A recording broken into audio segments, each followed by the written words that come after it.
I'll share the next picture when we get there. We already saw that picture, so when we get to the next story, it's not going to take too long because it's like this entire epic is like 14 pages, so we've already finished like half of it.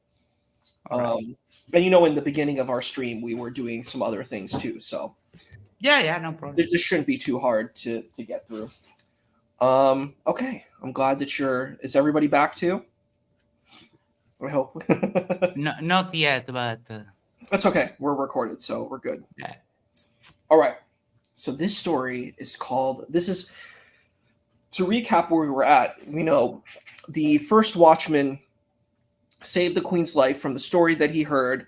He cut his pinky, part of his finger off, and the second Watchman came in, and the king is saying that he should be executed. So the king is telling the Watchman he should be executed, but the Watchman says, "Hey, think about it first. I have a story to tell you." And this story is the Brahmin and the mongoose. A mongoose is I'm going to share what that is. It's a kind of an animal. It's an animal that you see in South Asia. Yes, and they kind of fight cobras because they're Correct. they're immune to the venom. Okay, and people are starting to get back on. So let's give it another minute, Catherine. Yes, we had an unexpected shutdown of the stream, but we're back. And given that we're doing a new stream, maybe we can just finish the full story. So That's the goal. So we don't have a very short video. That's it. We'll finish the story. Yeah. That's what I was hoping we could do. Do you see that I shared the screen? Do you see that? There we go. So this is what a mongoose is. It's a pretty cute looking animal, actually. Yes. So this is what the mongoose is, and we know what a Brahmin is. Here, I'll show you a version of a Brahmin too, so we can see what that looks like too. Yeah, and if you want to hear more about the details about the discipline of the Brahmins, you can watch our latest video, our last week's video, that we went into a little bit of that. Oh, the sharing stuff. I closed it. I was just showing what the mongoose and the Brahmin are, so people can conceptualize what we're talking about. And I'll share the next picture when we get there. Awesome. Great. Here we go. We're going to finish this story so we don't have to come back, right? Yeah. The Brahmin and the mongoose. There was once a Brahmin and his wife who were very, very good people. They did not have a child, even though they prayed and prayed to God to give them one. So they occupied themselves working on their little farm. One day, while the Brahmin and his wife were in the fields, they found a baby mongoose. It was a darling baby. So they made it their pet. They fed it milk and raised it as if it were their own child. The baby mongoose would follow them everywhere. It truly loved them, and they really loved their pet. They treated it just as if it were their own baby. Mongooses are rather like people. They will follow the children about and let themselves be carried. They are sweet animals.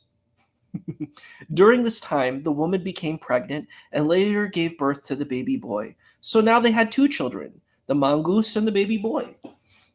One day, when the baby boy was 4 or 5 months old, the mother put him in the cradle and told the mongoose to mind him.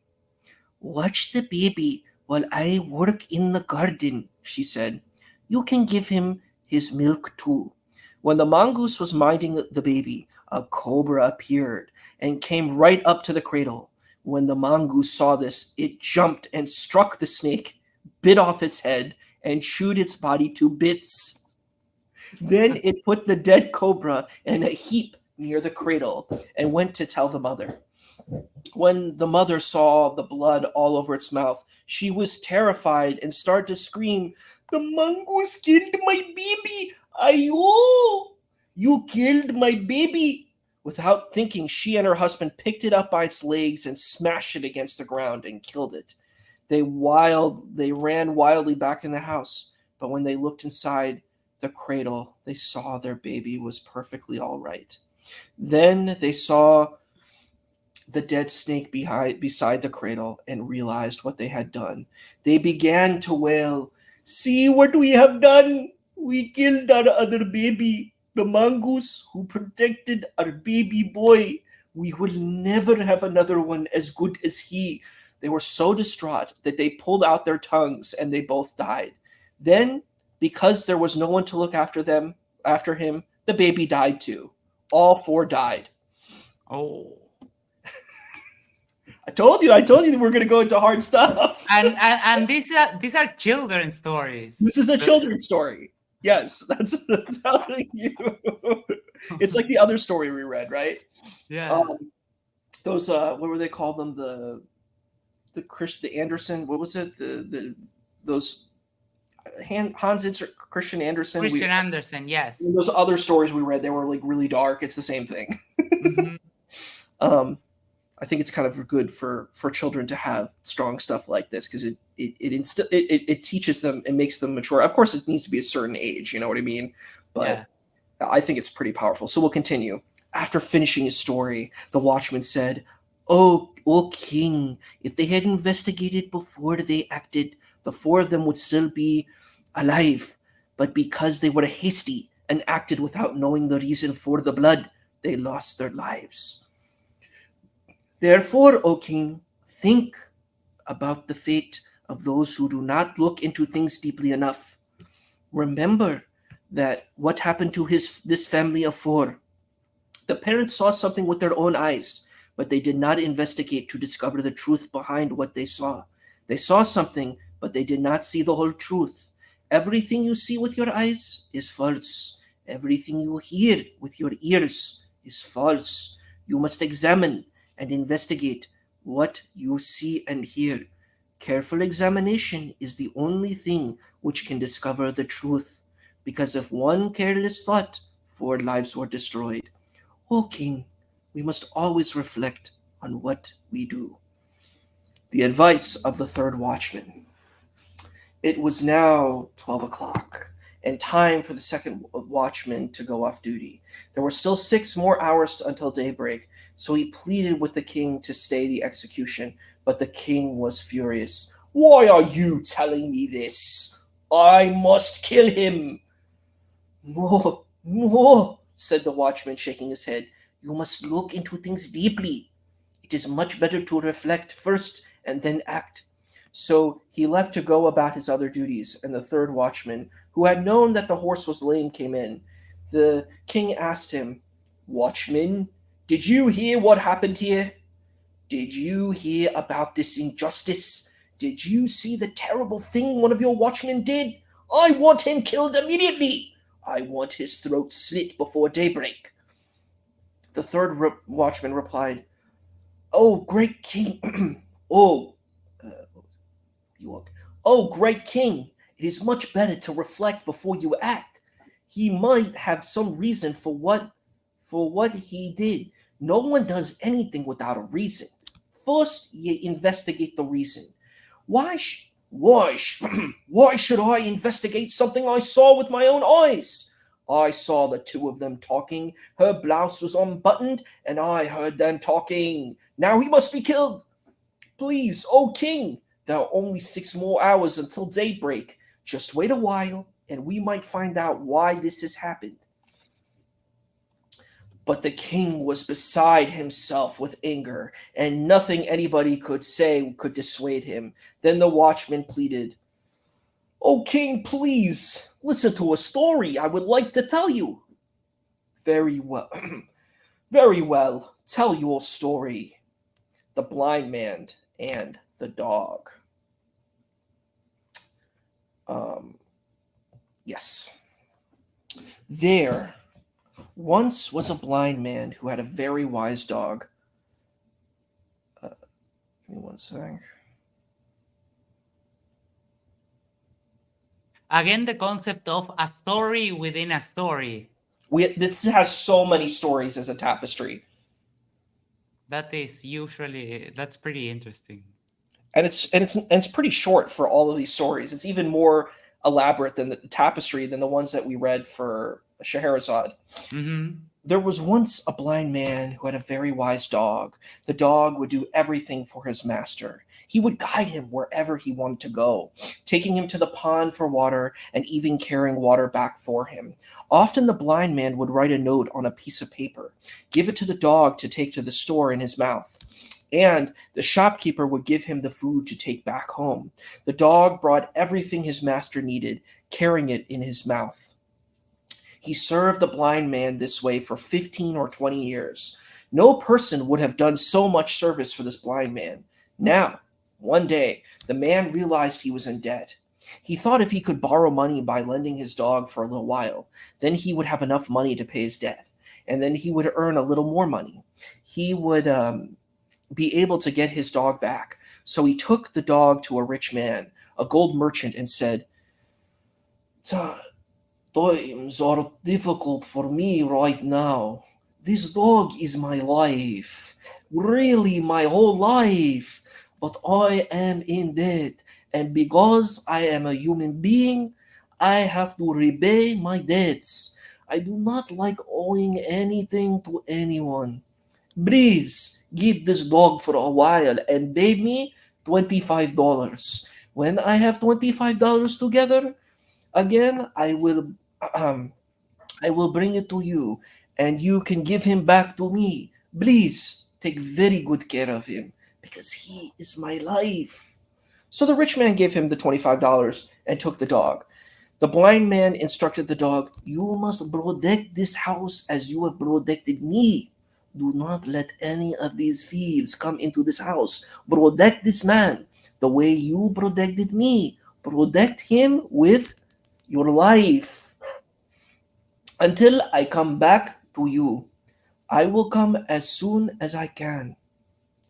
The dog wagged his tail, indicating this was all right, and the blind man left, leaving the dog to guard the rich man's house. One day, the rich man left on a ship for a business trip. While he was away, his wife took a lover who would come to visit, but the dog would not let him in the house. He would bark, "Ruff, ruff, ruff," and bark and chase him away. The wife and her lover were so annoyed that they beat the dog and let him starve.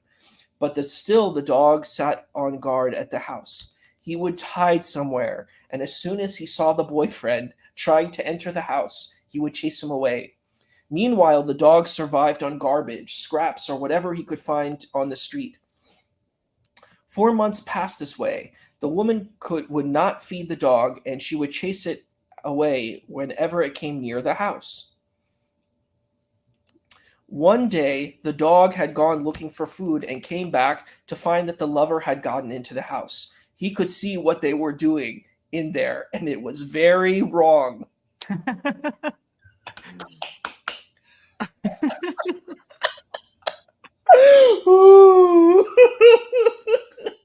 And when the man got up to go to the bathroom, the dog sprang at him and bit his private parts. No! The man died. The woman screamed and she beat and beat and beat the dog. She dug a grave in the dirt floor of the house and buried her lover there. She smoothed over the earth so that no one could detect the grave. But the dog knew it was there.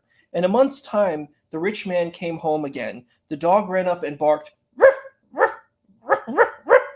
He ran here and there and started scratching the floor where the lover was buried.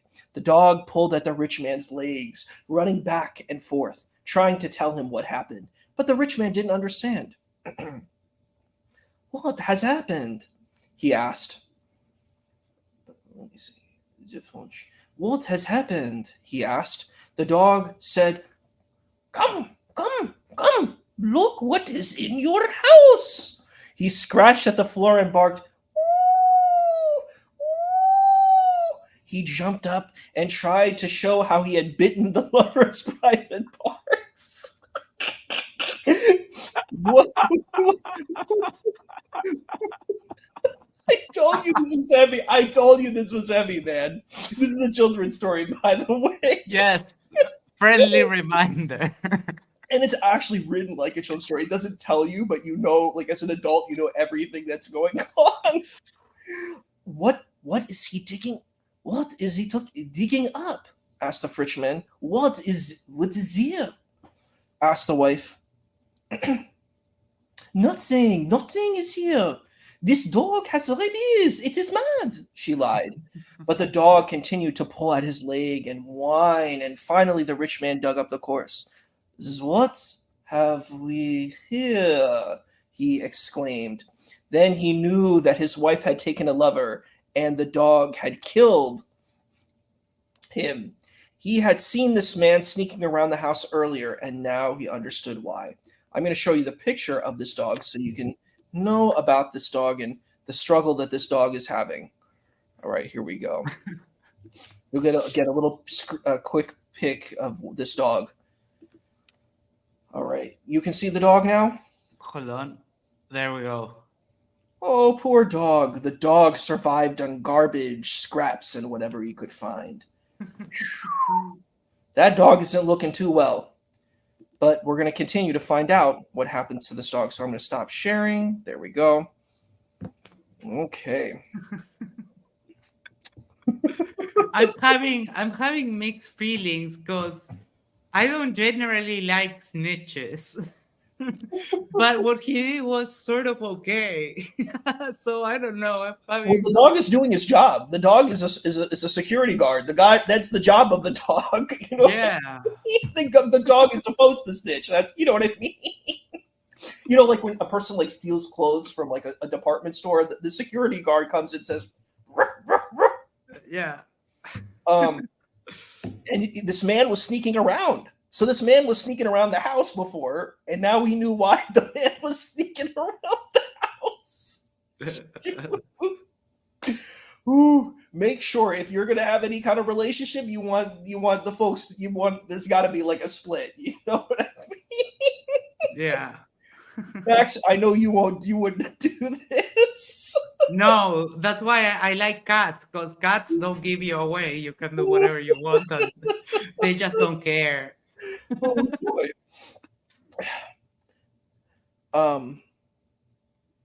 Now I see why this dog is so bruised and skinny. You beat him. You did not feed him because you are afraid he would tell me about your boyfriend, the rich man said angrily to his wife. Then he called the dog and patted him on his head. You can go now, he said, and he tied a note to the dog's collar along with $25. He said, the debt is paid, and here is extra $25 for your master. Take it to him and protect him once again. You do not need to come back again. You have done a good job, and I am very pleased with you. So the dog trotted back happily to his master. But when the blind man found his dog had come home, he started shouting wildly, I told you to guard the rich man's house. You have hurt him. You have disgraced me by coming back. I gave my word and you broke my promise. I promised him you would stay and you broke my promise. The blind man could not see the note to the collar and seized the dog, pulled out his tongue, shouting, I have to kill you. You must die because you have disgraced me, he yelled, and the dog died. No. Then the blind man went to make amends with the rich man. By now, the rich man had killed his wife in an act of fury. Oh,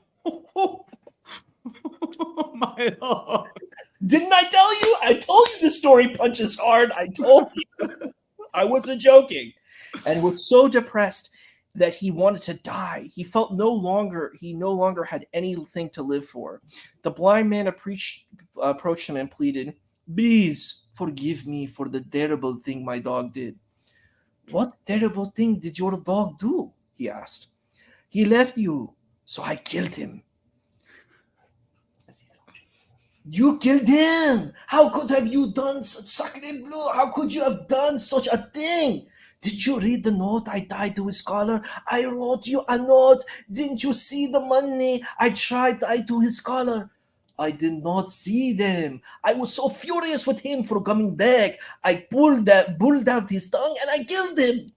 Oh, you terrible sinner. He was a special dog, a great dog. He was better than any person could be. Let me tell you what happened. Come with me. I will show you. So the blind man uh, so he took the blind man into his house, showed him how his wife had beaten and starved the dog because he would not let her lover enter the house. Then he showed him the corpse, how the dog had bitten the lover. She had a lover, and I killed her. Now I must die because I have nothing to live for. But you have killed the dog who is better than all of us. And the blind man started wailing, "Oh God, I did not know. I was furious, and I still did not ask a question. I should have brought the dog back and found out what had happened."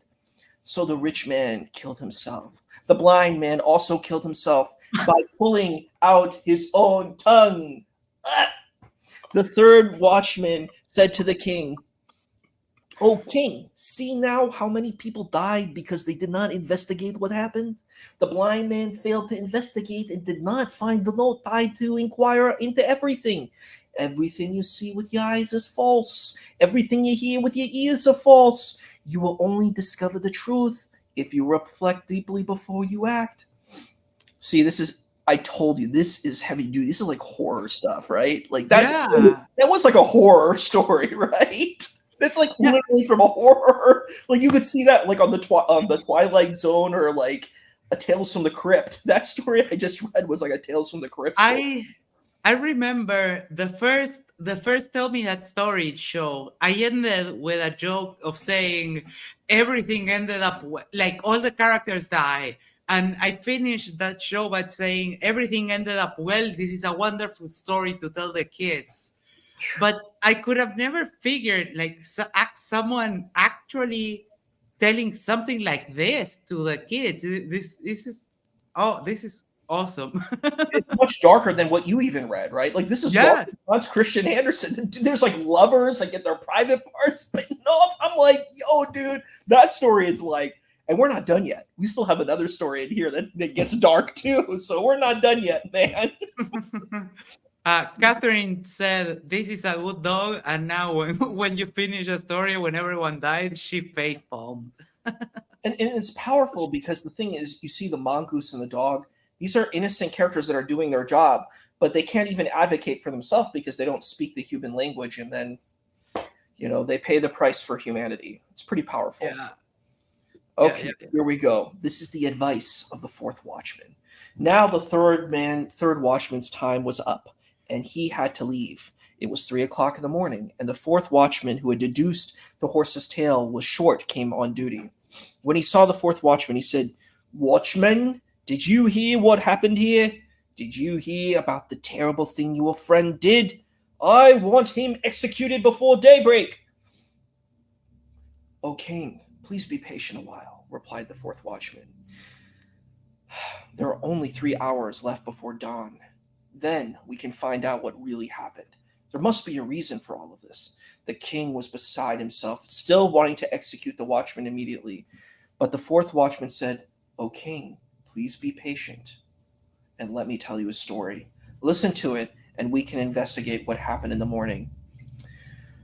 "Very well," said the king. "You might as well tell me a story, because I cannot possibly sleep with all that is going on." The parrot and the fruit of eternal life. Once Mm. upon a time there lived a man and a woman who were childless and washed clothes for a living. They washed and bleached clothes for the Maharaja and others. A Maharaja is like a king. It's like Yes, for, of India. yes. It's a South Asian term for king. So you can tell there's a lot of South Asian imagery within these stories. Mm-hmm. Um, One day, while they were doing the laundry, a parrot came to stay at their house. They were very happy about this and raised him as a pet, as their own child. They taught him how to speak very nicely and spoke to him as they would have spoken to their child. They would have had long conversations together. They did everything for the parrot, fed him fruit, gave him water, bathed him, and took really good care of him. One day, they had given the parrot a bath and put him on the roof of the house, dry when a flock of ferrets flew by in the sky, talking to themselves. "Where are you going?" asked some of the other birds nearby. "We are going to eat the fruit, which will keep us young forever. It is beyond the 7 oceans and the little island." When the pet parrot heard this, he was excited and asked, "Where are you going?" "We are going to the 7 oceans, which lie beyond the 3 oceans. There is an island there, a sandbar with a mango tree in the middle. The mangoes on that tree have 70,000 different tastes. If we eat that fruit, we will never die.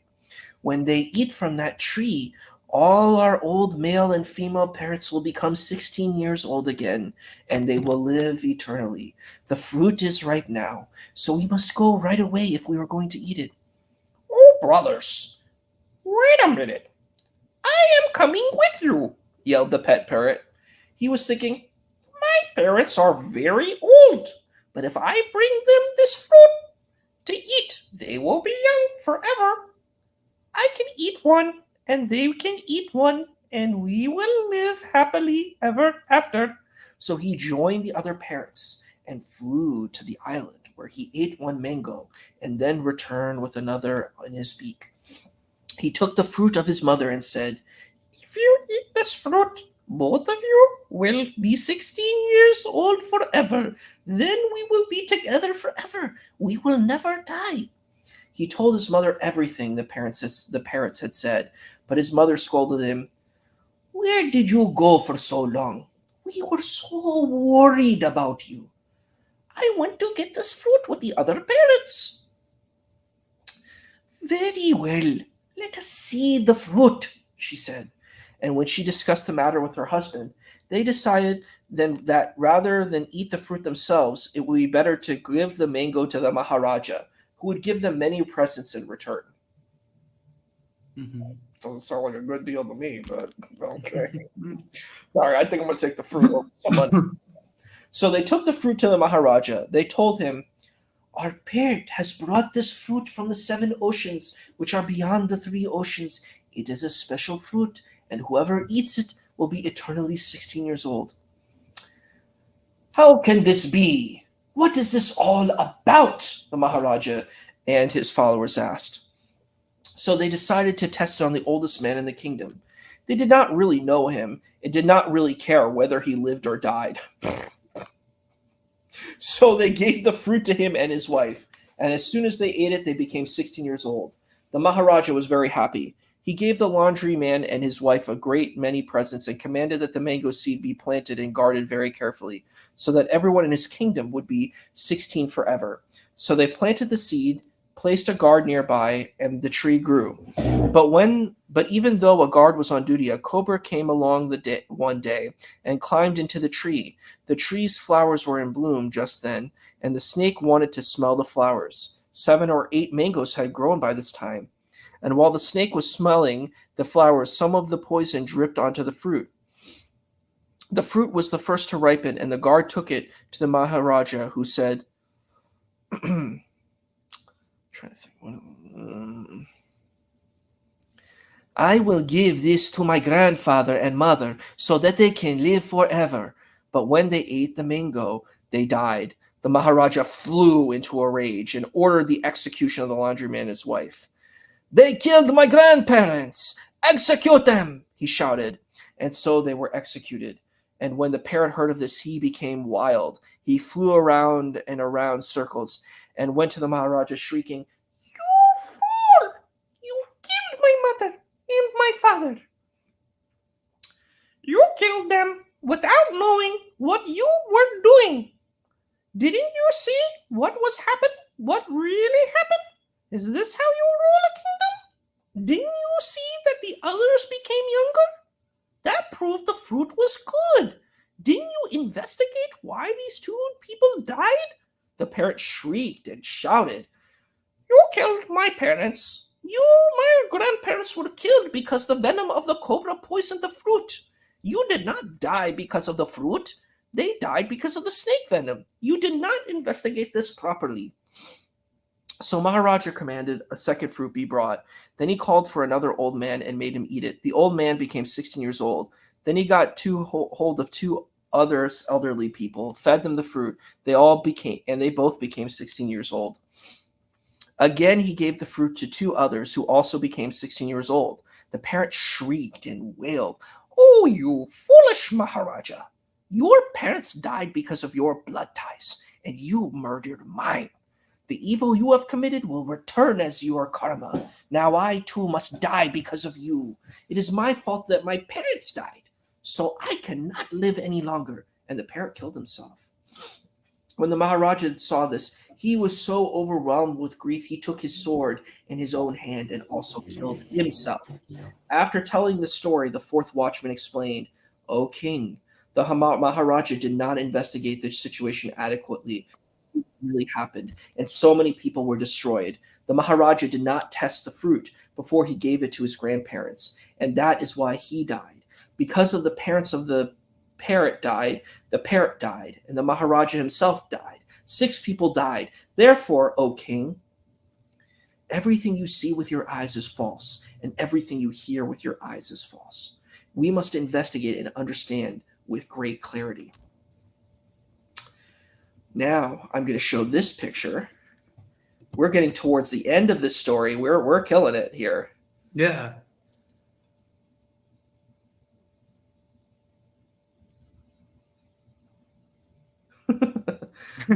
Someone said Yeah. something funny. I noticed in the chat. I was like, oh, that's cute. Yes, Ashton says if anyone ever complains about the voices, they should be automatically banned, not just from this channel, but the entire internet. Yeah, I think the point of using the voices is to allow the characters to have, more, give them more breadth. Okay, let's see. Can you see? Do you just see? We're seeing the dog now. That's weird. Okay, because I have the king on my screen. All right, let me stop sharing and let me try again. That's really weird. Okay. Let's see. That should work. There we go. There we go. Yes. There's the Maharaja. This is this great Maharaja. The parrot became wild and flew around the Maharaja, shrieking, You fool, you have killed my mother and father. So I'm going to stop the screen so you got to see the Maharaja. Okay. The first watchman reveals the whole story. Now it was daybreak, so the king's men seized the first watchman and decided to have a trial. The girl crying in the jungle had warned him that if he told anyone the story, his head would split into 1,000 pieces. But the watchman thought, I'm going to die anyway, so I might as well tell the whole story. And he related the story to the king. While we were hunting, I heard a woman crying out the king's name. I followed the sound and found her in a temple. She was crying and sobbing, and I asked her why. She replied, We have a just king who is charitable and good to everyone, but his life is in danger. I am crying about the danger facing him. Tell me about the danger is. Tell me what the danger is, and I will try to help, I said. And she asked bitterly, How can you put an end to my suffering? How can you help anyone? I, I told her I will do anything I can, even if it costs my life. And because I am willing to sacrifice my life, she told me her story. When the king cleared the forest to make a farm, he had to kill a black cobra. The snake's blood and venom fell on the crop. That poison contains the snake's intent to be revenged. And since the first harvested crop is to be cooked for the king, all the poison is concentrated in that first handful of rice. The king will die if he eats it. No one can save him. That is what she said. I will help if I can, I replied. Then she added, even if the king escapes the poison, the Black Cobra's son will take revenge 3 weeks later on Friday night. He will come to the bedroom of the king and the queen at 9 o'clock and kill them while they are sleeping. This is what she said. I have proof. I still have a handful of rice under my bed, and 2 halves of the snakes are under your bed. When I cut the snake in half, some of its blood fell on the queen's chest, so I wiped it off with my little finger, and then I had to cut off the tip of my finger, or else I would have been poisoned. The piece of my finger is also under that bed. When I cut the bit of my finger, the queen woke up and asked me what I was doing. I said, nothing, nothing. When you woke up, O king, go and look under your bed and look under mine too, and you will understand. However, I must tell you that the last thing the girl said to me was that if I told anyone the story, my head would burst into 1,000 pieces. And instantly, his head burst into 1,000 pieces. Everyone went to look under the king's bed, and they found the snake and the piece of finger. Then they found the rice and fed it to, oh God, Lord have mercy. And they fed it to a dog. There's a lot of dog suffering here. And fed it to a dog to test if it was really poisonous. And guess what? The dog died. The king was overwhelmed with grief. He took up his sword and said, I British. I was I was just I'm trying to think. I don't know. I was a just king at one time. I did try to be honest and just, but I have failed. And he put the sword to his own throat to kill himself. But one of the watchmen grabbed his arm. Please do not do this, O king. Wait a little while, he begged. Everything might still turn out right. Now, the watchman who had grabbed the king's arm was the one who had learned how to see everything with the mirror of wisdom. And he said that there was a remedy for the situation. He looked at the king and said, you must slit your son's throat and put his blood on this man's head. Then he will be all right, and your son will also come back to life. Okay. All right, I'm going to show you this picture a little bit later. We have another picture, but it spoils some of the story, so we'll go back. All right. The king replied, it does not matter if my son dies, I must do it. So he slit his son's throat and put the blood on the watchman's head. As soon as the blood touched his head, he recovered. Then he kneeled before the king and told the watchman who could bring people back to life to restore the life of the king's son.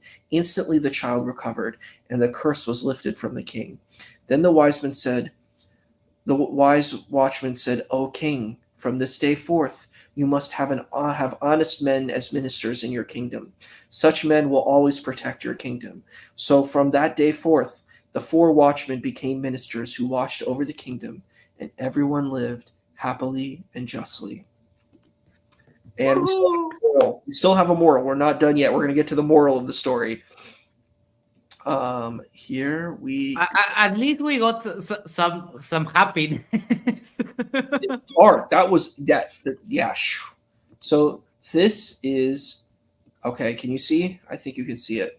Yes. So here it is. We see this healer here. Then he told the watchman who could bring people back to life to restore the life of the king's son. Instantly, the child recovered and the curse was lifted from the king. Okay, and we are almost at the end of the story, so I'm going to stop sharing this, and we're going to get to the moral of the story. Thank you all for being patient tonight and getting through all of this. This is the moral. Okay, the moral, my children, all my little children, you must think about the right and wrong in everything you do. You must not act hastily. You must not get angry. You must wait, examine everything, and investigate carefully. You must try to grow and live your lives properly. You must not have bad qualities. Think about everything you do and be sure you are acting with good qualities before you do something. You must behave like this and learn as the 4 boys did. Use your answers to learn and to understand everything. You can learn about all the animals even from a cow or a goat. Study how to be just and realize that. What you see with your eyes is false, and what you hear with your ears is false. You have to investigate every situation and search for wisdom. Search for jnanam. Jnanam is a Sanskrit word meaning wisdom. You have to use the weapon of wisdom, along with your weapon of faith, certitude, and determination to kill every bad thing inside you. Pick up that sword of wisdom, cut away your bad thoughts, and give life to the good ones. With faith, determination, and the grace of God, give life to the good qualities within you, and make good thoughts come to life within you. With true, pure wisdom, you must look at your life and at your soul, at justice and at the kingdom of God. Look at them with wisdom and understand everything point by point. Must understand the four ways to cut away all that has to be cut. Your body contains its own horoscope. You have let's see, oh, sorry. Pick up the sword of wisdom and cut away your bad thoughts and give life to the good ones with faith, determination. Right. You have to use the weapon of wisdom along with the weapon of faith, certitude, and determination to kill every bad thing inside you. Pick up that sword of wisdom. Cut away your bad thoughts. Give life to the good ones. With faith, determination, the grace of God, give life to the good qualities within you, and make good thoughts come to life within you. With true, pure wisdom, you must look at your life, at your soul, at justice, and at the kingdom of God. Look at them with wisdom and understand everything point by point. You must understand the four ways to cut away all that has to be cut. Your body contains its own horoscope. You have eyes, ears, a nose, and a mouth, and you must use them to understand. That is your astrology. Everything you see, the sun, the moon, the stars, the earth, everything is your astrology. There is an inner body and an outer body, an inner meaning and an outer meaning. To understand this is the real astrology. If you understand what is outside, then you will understand what is inside. And if you understand what is inside, then you will understand what is outside. Each of my children must understand this subtle thing. You must analyze your lives. Do not do anything without first thinking of the consequences. Did you see how many people died in this story? Like that, we are killing God and we are killing the truth even now. We kill goodness, we murder justice, we kill fairness, goodness, wisdom, and love. We kill devotion to God, good qualities, good actions, patience, and prayer. We are murdering them every moment. These murders occur when we do not think properly about what we are doing. When we do things quickly without thinking, we murder something good. We must think about this with wisdom. Now, do you remember what was said about the seven oceans, the three oceans, the fruit of eternal life? The three oceans are arrogance, karma, and illusion. We have to fly over them. Then over the seven oceans of mind, desire, earth, fire, water, air, and ether. Um, Ether is like the gas. We talk about ether and flat earth. Yes. So ether is the spiritual substance. And see, it's kind of cool that it's in this story because then you can kind of see this is in spiritual narratives. Mm-hmm. We must fly across these seven oceans to receive the fruit of God's grace, the fruit of divine wisdom. That fruit contains all God's secrets, and that place is where the soul lives forever. You have to fly over the oceans to receive the fruit of wisdom. The tree grows on the island, which is your heart, the house of your heart. You have to go into that house, into that heart, within your heart, and you will find the fruit of divine wisdom. If you eat that fruit, you will be 16 years forever, 16 years old forever. You will never grow old. You will never die. You will always be 16, young and beautiful. The beauty of God's grace and his youth will be yours if you fly across those oceans to that island of the heart. Think about this. Think about it. Search for it with wisdom and act truthfully. This is the story of your life. This is your history. And these are the treasures you must seek and find. You must understand this, my children. My very precious children, most wonderful jeweled lights of my eyes, may God give you more and more wisdom all the time. Do not ever let your faith of God, let go of your faith in God or patience. Study wisdom and use that wisdom. Use your faith in God, your patience, your deep inner patience, and try to understand the meaning of your life. Then you will taste that fruit. Amin. Amin. May God help you always. Amen. The end. All right. Oh, that was a ride. So, who do you dedicate this story to? Today, this one, since we talked about parrots, I'm going to dedicate it to Mary, who is Oz's companion on his month-long trip.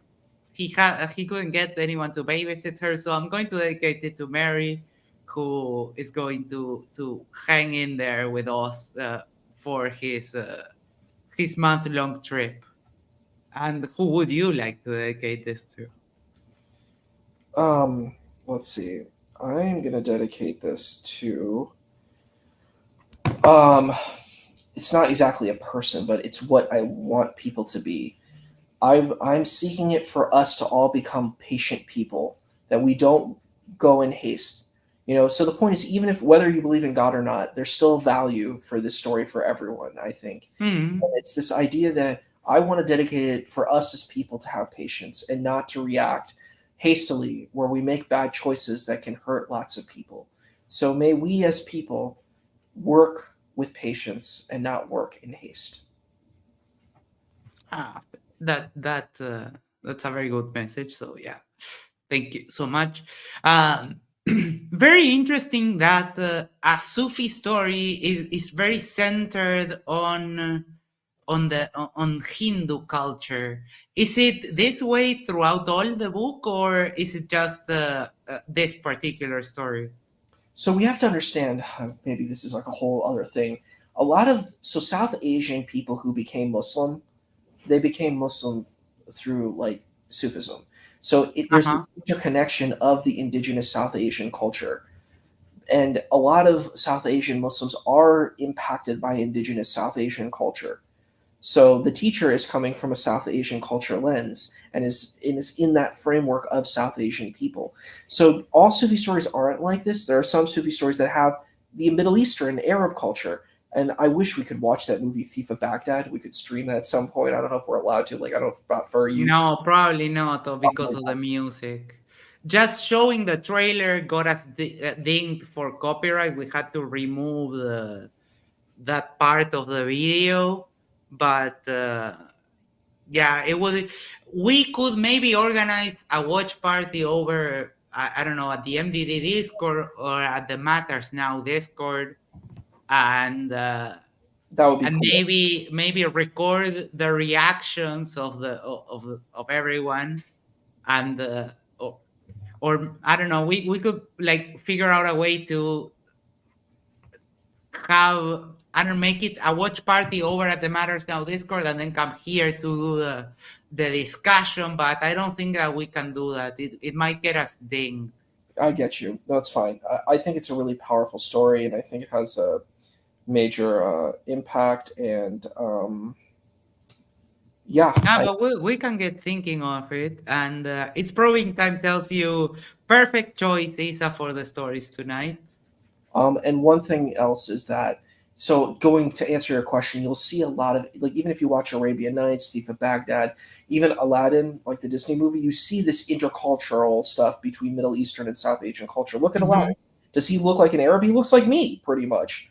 You know what I mean? Right. And I'm kind of a blend myself. I'm South Asian with a little Egyptian, Middle Eastern heritage. You know what I mean? And Middle Eastern Jewish heritage too. But like the thing is, if you see this, it's like there's a fusion culture, and that's the thing. We get into this like mono racist thing where we think we see things with only one space, but we have to understand a lot of these cultures have a fusion of stuff, and that's what's so cool about storytelling and mythology and all of these things, is that there's this fusion culture that you can see lots of influences all present. You see Persian culture, South Asian culture, Arab, Middle Eastern culture, and they're all present in this space, and I think that's super cool. Yeah, yeah. And it's if we don't share this, there's a lot of value in sharing the stories and getting people to be more interested in other cultures. Because even though you might not share the religious aspects, there's certainly value that you can derive. And I didn't know even about the existence of these stories. So it's always good to share and bring a few things, and that's the whole idea behind behind the show. It's to bring people stuff that they might not know, or if they know it, maybe they haven't heard it in a while, or bring a version that they might not have heard, because a lot of these mythical stories tend to have more than one version. And today we had a lot of humor. We had it was perfect. And I told you I thought this would be really good for the show because it's like it's unique. These aren't stories you'll find anywhere else. This is Hmm. very kind of centralized, and I happen to grow up with this stuff, so that's how I know it, and I had access to it. So Yeah.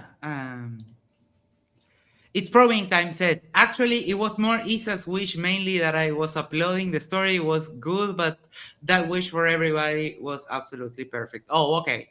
of being Uh, patient, like the problem is yeah. like what I love about that particular story. Even the first story is really good too, but they're actually interconnected because you have these people who are kind of, going on journeys and kind of making choices and being impacted by these choices.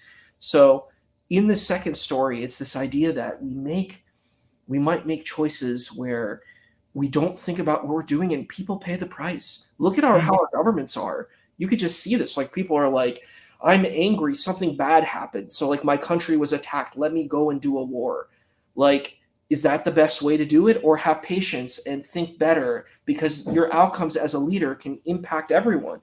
And I would say this with every country, every space. We want to make sure not to take life and be patient because lives are on the line if we make bad choices in bad emotional states of anger. So, you know, Mhm. and I think that All that's right. something that everyone can see. It doesn't have to be religion or no religion. You can understand that. Yes, definitely. And with that, we'll be going for 2 hours today. Extra special episode on the Tell Me That Story show. I still don't know what we're going to do next week, but next week I'm taking back the main chat duties, and we'll see what we can come up with. It's going to be hard to to stand against this one episode, but we'll surely try. And if you haven't done it, do the social thing is like, share, subscribe, yell at the corner of your street, subscribe to Matters Now! And spread the love, spread the message of the channel, help it grow. And every time you do that, it helps us massively. And you're guaranteeing your own happiness, because if we're happy, you are happy. Um, Catherine says, I'm fascinated with Sufis. This was brilliant. Thank you. Thank you, Kath, for all the support in all the shows on Matters Now. We're glad to have you here. And with that, anything else you would like to say, Isa, before we wrap it up? I just want to share that I love that we have our time together every week on Wednesday and we have lots of cool stories to share. And I hope we can learn together and grow together and keep going on our kind of magical journeys throughout time, throughout space, and throughout culture. So, Yeah. see you next time. Catch you next time. Thank you, everyone, for being there. Remember the social thing is, and we'll catch you next time. Tomorrow we have a watch party. Oz has a debate on whether the arc is could the arc have happened, or that's kind of the gist of the debate. So we'll definitely have a watch party for that pre-show, watch party, and after show all in one mega stream. So stay tuned for that. I'm going to schedule it right after we're done with this. Thanks so much. Have a good night, and we'll see you tomorrow.